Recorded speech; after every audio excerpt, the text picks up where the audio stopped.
Meus amigos, vamos pedir a Deus, aos amigos espirituais, que nos amparem a todos para que possamos ter um estudo produtivo essa noite violenta.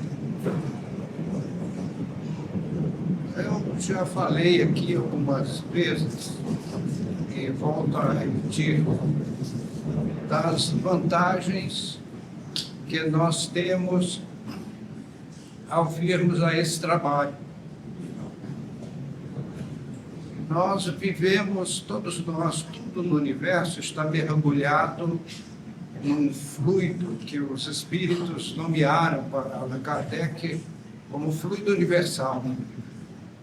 E nós, com a nossa respiração e outras coisas, nós trazemos para dentro de nós mesmos esse fluido universal e o devolvemos através de um fluido mental, psíquico, que o nosso organismo trabalha dentro de um automatismo.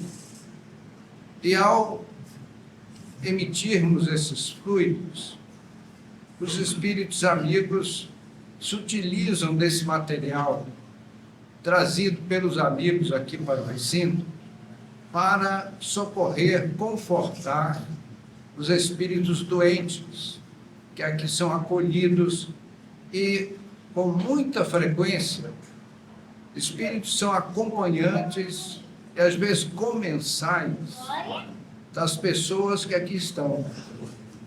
Então, ao virmos aqui, simplesmente participarmos do trabalho, nós estamos fazendo essa caridade, fazendo assim como uma doação de fluidos para a regeneração da saúde de espíritos enfermos que aqui comparecem grandemente necessitados. Alguns em estágio de sofrimento, assim, muito delicado. E muitos desses irmãos nossos, eles são entes queridos. A pessoa no dia de finado vai lá no cemitério levar uma flor. É muito honroso, muito louvável, muito respeitável esse gesto. Um gesto cristão, humano, um gesto de sensibilidade. Mas o homenageado deixa a nossa casa e vai conosco lá no cemitério levar a flor para ele mesmo. Não é? Então seria muito mais lógico que nós fizéssemos modificação no ambiente espiritual dos nossos lares, através principalmente da oração. Oração do lar é algo da mais alta expressão. Nós transformamos a psicosfera dos nossos lares com a oração. O nosso lar é um templo sagrado, que nós precisamos respeitar, amar, dar de nós o melhor possível e contribuição aos encarnados que ali vivem e aqueles irmãozinhos espirituais que dividem conosco o mundo material. Nunca esqueço, uma certa feita, há muitos anos, um cavalheiro me procurou e disse: olha, o senhor precisa pedir ao doutor Bezerra de Menezes para ir na casa de Dona Fulana e tirar todos aqueles obsessores que vivem lá. Primeiramente que doutor Bezerra de Menezes não é um menino de recado. E fazer isso, primeiramente você tem que modificar o ambiente. E aquilo que aquele senhor chamou de obsessores nada mais são do que os familiares desencarnados dos moradores da casa. Isto é muito, muito comum. As pessoas vivem na Terra e não se preparam. Vivem para o mundo, vivem para as coisas materiais. Quando há o impacto da transferência nossa para o mundo espiritual, é comum os espíritos se acovardarem. Não querem, em nenhuma hipótese, deixarem o lar. e fixam residência, passam a imiscuir-se na vida da família, dão opiniões, se sentem desconfortáveis por não serem correspondidos nas suas expressões, não serem ouvidos nem vistos, mas se imiscuem nas querelas domésticas. Isso, meus amigos, é mais comum do que parece. Então, quando alguém vem a este tempo orar conosco, primeiramente a pessoa faz a caridade de trazer a sua contribuição fluídica para socorro, inclusive desses nossos entes queridos desencarnados. Poderia contar sobre isso uma série interminável de histórias, mas perderia o fio da meada do nosso assunto. Então, aqueles seres que estão lá no nosso lar não são uma nuvem de obsessores como alguém pensa. São os nossos tios, os nossos avós, os nossos pais, os nossos amados. Eles nos amam e têm uma dificuldade enorme de se afastar da nossa vida, porque estão fortemente condicionados. E a lei de Deus é de livre-arbítrio. Esses espíritos preferem, assim, os mentores espirituais a respeito, a menos quando, com esse comportamento, ele fira algum princípio, alguma lei espiritual. Mas o ponto essencial desse nosso comentário é a doação de fluidos das pessoas que buscam esse trabalho. E essa doação de fluidos, ela é eficiente no momento em que a pessoa presta atenção no que é comentado. Não basta estar de corpo presente e pensando na pilha de roupa que tem que passar. Poxa, quando eu voltar para casa, tem uma trouxa de roupa para eu passar. E fica pensando naquilo. Perde o entrosamento com o trabalho. É necessário acompanhar os pensamentos dos esclarecimentos espirituais, e é dessa forma que nós damos a nossa contribuição, orando e nos concentrando no trabalho que está sendo realizado. Essa é uma observação importante que gostaríamos de hoje colocar para os amigos. Todas as pessoas que aqui vêm recebem um crédito espiritual por essa... Desculpe, a minha garganta não está muito eficiente hoje. Que recebem um crédito espiritual por essa atividade, essa boa vontade em trazer o seu contributo fluídico para os trabalhos da casa. Os homens tentaram, e ainda tentam, valorizar Jesus através dos métodos humanos. O livro dos Records está cheio de seres endeusados pelo que fizeram, especialmente no esporte. Aqui tem aquele que pulou mais longe, aquele que correu mais rápido, aquele que nadou, chegou em primeiro lugar e vai por aí afora. É uma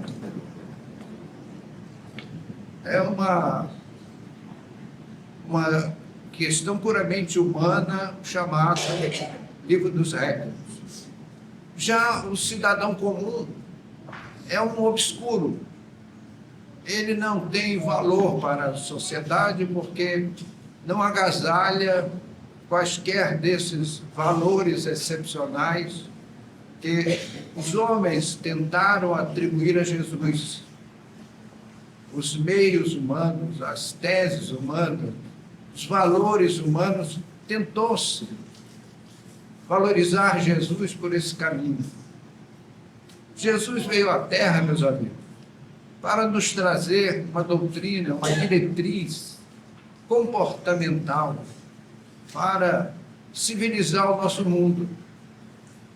Mas, para o cidadão terrestre, isso não dá ibope. O que os homens querem são ídolos. ídolos que façam coisas fantásticas, maravilhosas, pura pirotecnia, para agasalhar esses seus aficionados, garantindo-lhes vantagens especiais. Não faz muitos dias, eu assisti na televisão uma reportagem com um grupo de brasileiros, grupo que foi visitar a Igreja da Natividade em Jerusalém para um evento turístico. E o guia do grupo falava muito bem português, não sei se era brasileiro, mas ele levou aquele grupo de turistas a fazer a chamada Via Crucis. Na Igreja da Natividade dizem que ali foi o lugar onde Jesus passou carregando a cruz. Tenho muitas reservas sobre isso. Não estou muito convencido que tenha sido ali, mas convenhamos que tenha sido. Com boa vontade, vamos aceitar a ideia turística. Então, aquele espaço foi pavimentado com mármore branco, com uma série de coisas suntuosas. E eles dividiram em 7 ou 8, eles chamam de estações. Toda aquela, desde a condenação até o Gólgota. As estações cada estação é algum evento excepcional acontecido naquela caminhada de Jesus carregando a cruz. Por exemplo, a estação número 1 aqui, ele foi esmurrado. Estação número 2, ele tropeçou e caiu. Estação número 3, ele foi chicoteado pelos soldados. E por aí afora. Aí eu comecei a pensar assim, mas ninguém falou do amai-vos uns aos outros. Não, ninguém falou em amar a teus inimigos. Eram aqueles quadros bonitos, luxuosos, marcando as estações, e nenhuma mensagem de ordem espiritual. Então, tudo isso nos leva, assim, a um pesar muito grande. E a gente não precisa examinar muito para concluir que para os homens essas coisas não dão ibope. O que os homens querem são líderes, são ídolos, e que tragam vantagens aos seus aficionados. O que os homens querem saber onde nasceu, onde viveu, se foi condenado, onde foi executado, onde foi sepultado. E nós perguntamos, e a mensagem do Evangelho fica onde? Os homens criaram o crer, mas, lendo os textos do Evangelho, Jesus nos induziu não ao crer, mas ao ser. Porque crer, palavras, eu creio no Senhor, pronto. As palavras morrem no ar. O que fica para sempre é o exemplo. Quando nós somos, passamos a ser aquilo que o Evangelho diz, nos recomenda, aí nós somos cristãos. Ser cristão não é aplaudir o Cristo, não são o tecer de louvaminhas à pessoa de Jesus. Esse é um grave equívoco histórico. Eu sugeriria a quem quiser estudar um pouco mais o assunto, o capítulo 15 do livro A Gênese de Allan Kardec. Ali, nosso insigne codificador faz um estudo interessante em torno do nascimento de Jesus. E eu vejo entre as religiões e os textos do Evangelho algumas posições estranhas. Há um momento se diz, Maria, bem-aventurado é o fruto do vosso ventre, bendita sois vós entre as mulheres, bem-aventurado é o fruto do vosso ventre. Aí depois o religioso diz, que Maria foi virgem antes do parto, durante o parto e depois do parto. Consigo entender. É um choque. É um choque. Jesus não teria nascido naturalmente de Maria como mãe. Não podemos, nós espíritas, temos dificuldade de entender de outra forma. Mas há aqueles que acham que Jesus apareceu fantasmagoricamente na manjedoura. Assim, de repente, como num efeito tipo Spielberg, Jesus apareceu no berço, na manjedoura. E ainda surgem aqueles comentários de que ele tinha um corpo fluídico, ele não tinha um corpo carnal como nós. O que eu acho muito estranho, porque a nossa visão, Maria foi mãe, foi gestora do corpo de Jesus. Jesus era filho de Maria, como são os filhos de todas as mães do mundo, em todas as épocas, em todas as eras. E não pode ser diferente, porque o modo reprodutivo no nosso mundo é uma lei natural, e as leis naturais são as leis de Deus. Então, espíritos de uma hierarquia como José, Maria e o próprio Cristo não aceitariam um engodo, uma farsa, uma fantasia. Se Jesus tivesse um corpo fluídico, a crucificação teria sido uma balela, uma grande mentira. Eu não posso crer que o espírito da ordem de Jesus aceitasse uma fantasia dessa. Porque eu pergunto aos amigos, como se crucifica fumaça? Se ele tinha um corpo fluídico, como foi a crucificação? Uma fantasia. Mas aqueles 2 ladrões que foram crucificados junto com Jesus, sofreram na pele, na carne. Então são formas, são fantasias, são recursos, na tentativa de valorizar o Cristo, valorizar Jesus, através desses expedientes. Mas se nós lermos as lições do Evangelho com atenção, Jesus se torna muito maior. Porque ali está a essência de uma filosofia capaz de acabar com as guerras no mundo, capaz de fazer com que os homens se amem, se respeitem, se valorizem.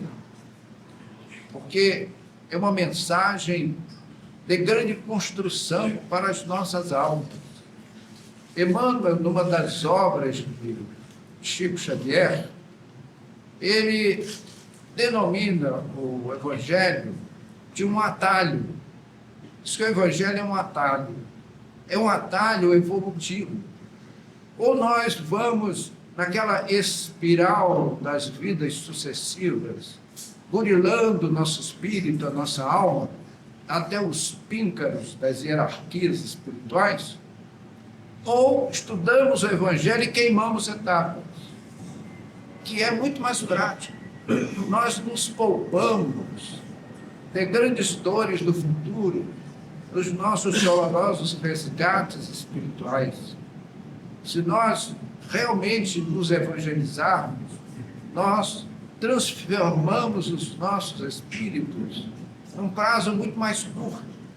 Por isso que Emmanuel usou essa expressão de atalho evolutivo. Meus amigos, não adianta aplaudirmos Jesus. Não adianta nós dizermos que ele é belo, que ele é santo, que ele é milagroso, que ele é poderoso, que ele é isso, que é aquilo, tecermos muitos predicados. Por quê? Que utilidade tem isso? Jesus não se altera. Agora, enquanto ficamos a louvar Cristo, deixamos de viver os seus ensinamentos, as suas mensagens, e isso que é importante. Se Jesus quisesse louvores, aplausos, ele não teria ensinado nada. Ele teria dito, aplaudam-me, e tudo bem. Mas Jesus fez, e foi o seu grande sacrifício, uma viagem vibratória. Qualquer um de nós pode imaginar isso.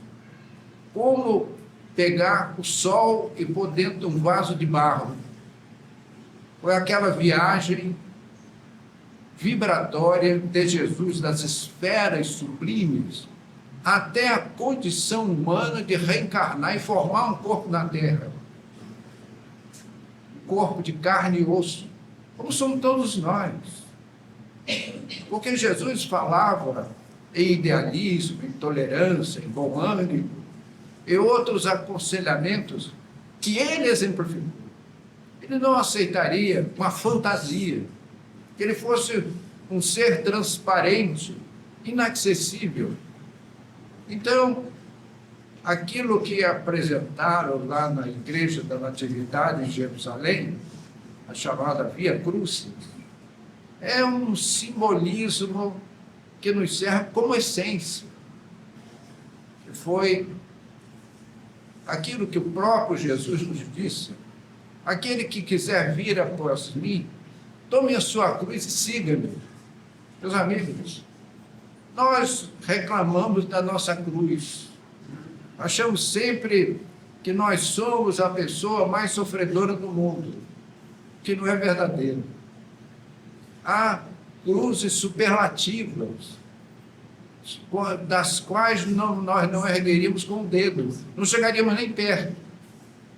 Então Deus é boníssimo, é magnânimo com as nossas lutas, com as nossas recuperações espirituais. Então, essa ideia de que Jesus teria um corpo diferente do nosso, isso foram os religiosos da antiguidade que consideravam o sexo uma coisa suja, uma coisa imunda, uma coisa indigna. Mas eu pergunto, quem criou a sexualidade, se não Deus? Meus amigos, a sexualidade surgiu no Paleolítico, com as algas, quando as algas primitivas, unicelulares, se transformaram em algas verdes, multicelulares. Ali começaram as primeiras expressões de sexualidade no planeta terrestre. Isto recua-se ao Paleolítico. Então, quantos milhares de séculos passaram até chegarmos a todo o desenvolvimento dos nossos atributos de alma, porque o sexo, antes de ser morfológico, ele é de alma. Há espíritos com uma vocação para a feminilidade e espíritos com uma vocação para a masculinidade. A depender de como você se sente, você plasma um corpo no ventre materno, no renascimento. Então, meus amigos, isso é obra de Deus, é obra divina. Os poetas, os filósofos, os pensadores, teceram sobre o nome de mãe os mais belos encômios. Os poetas cantaram o nome de mãe. E nós, todos nós, damos um valor enorme a essa expressão mãe. Aí eu pergunto aos amigos, como ficaria a mãe se não fosse o sexo? A função de mãe é consequência do sexo. Então o sexo não é uma coisa tão feia, tão suja, tão imoral. É uma obra divina. É através dele que as almas se unem, permutam forças, amparam-se para uma caminhada de engrandecimento. Mas aqueles espíritos tacanhos do obscurantismo pintaram um quadro que nós, espíritas, recebemos com muita reserva. Nós, espíritas, temos um respeito muito grande pelas religiões, mas nos reservamos o direito de analisar tudo aquilo que as religiões colocam. Então, há um momento se diz, bendito é o fruto do vosso ventre. Então, Maria foi gestante. Jesus é fruto do ventre de Maria. Nada diminui a grandeza de Maria ter sido esposa e mãe. Pelo contrário, e o espírito dessa hierarquia não aceita uma fantasia. Veio à Terra para viver como todas as mães, ombreando-se com a humanidade, para valorizar aquele esforço, aquela contribuição ao engrandecimento do planeta. Então, meus amigos, foram esses espíritos tacanhos que criaram coisas que nós temos todo o respeito, mas nos reservamos o direito de analisar. Quando dizem Maria, mãe de Deus, é uma coisa que eu não consigo entender. Mãe de Deus. Então, Deus não existia antes do parto. Por quem foi que criou Maria? Criou a sexualidade.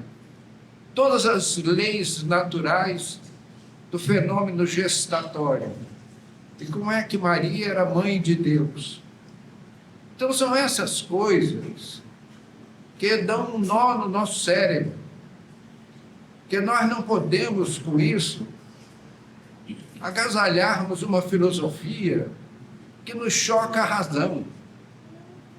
E é isso que nos encanta na doutrina espírita, que nos traz conceitos, esclarecimentos extraordinários. Por exemplo, a lei da reencarnação. A lei da reencarnação tira todas as dúvidas. Por que um nasce pobre e o outro nasce rico? Por que um nasce feio e o outro nasce bonito? Por que um é muito inteligente e o outro não é? Para não dizer coisa feia, né? Por que razão? Por que um nasce belo, saudável e o outro nasce estropiado? Nós vemos criaturas que nascem com deformações congênitas alarmantes, dolorosas. E onde é que fica a bondade de Deus? Nós falamos da misericórdia divina, da bondade de Deus. E vemos uma criança sair do ventre materno, às vezes sem os braços, cega, surda, sem movimentos, ou com perturbações cerebrais graves, a chamada criança excepcional, que não tem chance de recuperação durante uma vida. E aí nós questionamos, onde é que fica a bondade de Deus? Aquela criança que nasceu, já saiu do ventre materno com problemas gravíssimos, congênitos. Nós perguntamos se a causa não está ali presente, certamente está no passado. E é a lei da reencarnação que nos explica tudo isso. Nos mostra que nós somos espíritos eternos e que voltaremos através da lei da reencarnação, voltaremos a esse mundo tantas vezes quantas forem necessárias para a nossa grandeza espiritual. O próprio Jesus nos advertiu: nenhuma das ovelhas a mim confiadas perderá. E nenhum dos nossos irmãos espirituais ou hominais, por pior que seja o seu comportamento hoje, deixará de ter a sua emancipação espiritual do amanhã. Para isso, as sucessivas reencarnações desbastarão os seus débitos espirituais, iluminará o seu entendimento e melhorará o seu coração. E aí, com a lei da reencarnação, para que o religioso profissional? Aquele que vive da religião profissionalmente, que não trabalha, vive da fé alheia, perdeu sentido. E é por isso que os tradicionalistas tanto combatem a lei da reencarnação, porque ela é contrária ao seu interesse profissional.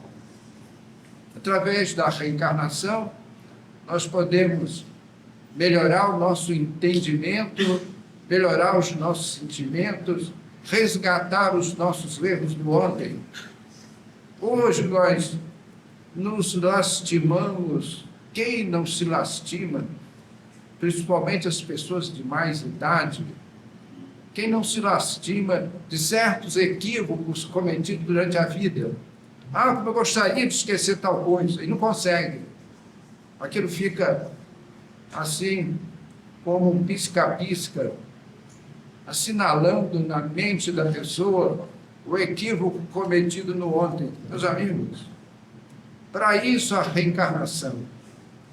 Há uma linguagem dos espíritos que não é usada na Terra, mas que é usada nas regiões espirituais próximas ao planeta, que eles chamam a vida na Terra de esfera do esquecimento. Então eles querem reencarnar para esquecer. Cometeram tantos desatinos que têm a consciência pesada. E a reencarnação vem como uma bênção. Então, meus amigos, é por tudo isso que a doutrina espírita nos consola, nos conforta, porque ela nos esclarece. Ela nos traz filosofias, conceitos, princípios lógicos, que nós vamos pensar a respeito. Martinho Lutero fez como discurso base da reforma o conceito de fé cega. É aquela fé que eu creio morre. Ora, meus amigos, nós estamos no século XXI. Nós estamos no 3º milênio. Não cremos que fé cega seja uma filosofia, um critério para o mundo moderno. Quer dizer, eu não tenho cérebro, sou um mentecapto. Então alguém tem que pensar por mim. Ah, foi o que o senhor pensou? Pensei tal coisa. Então, tudo bem, o senhor pensou, então eu tenho que pensar assim. Onde é que nós estamos? E nós, espíritas, nesse ponto, nós queremos ouvir a lógica de cada filosofia, de cada doutrina, de cada colocação. Ela tem que ser coerente com a obra divina. Quando nos falam em penas eternas, meus amigos, vocês já imaginaram o que é isso? Alguém, porque não assinou o livro da religião oficial, quando morre, vai para um lugar de sofrimento para a eternidade. Eu pergunto, de onde fica a misericórdia divina? Porque Jesus nos ensinou a perdoar não 7 vezes, mas 70 vezes 7. E Deus não perdoa? Deus nos perdoa através da oportunidade do resgate. Deus nos perdoa permitindo uma nova encarnação para que nós, a cada nova encarnação, desfaçamos os nós que temos no passado. Esse é o perdão divino, a oportunidade do resgate, porque se nós erramos, devemos pagar. Fizemos de errado, recebemos o erro, como lei do retorno, mas de uma forma racional, lógica, coerente. E um belo dia estaremos livres das nossas dívidas espirituais do passado próximo remoto. Então, meus amigos, foi tudo isso que Jesus nos trouxe. Jesus, para nós, é um sábio filósofo, é um grande pensador, é um grande coração a nos amparar, nos orientar para vivermos corretamente no nosso mundo. Porque até a filosofia do Evangelho, o mundo era um salve-se quem puder. Imperava a lei do mais forte. Como o Evangelho instala-se o direito, a nobreza, a sensibilidade e, acima de tudo, o amor entre os filhos de Deus. E que Ele, nessa noite, nos ampare, nos fortaleça e nos conforte. Muito obrigado.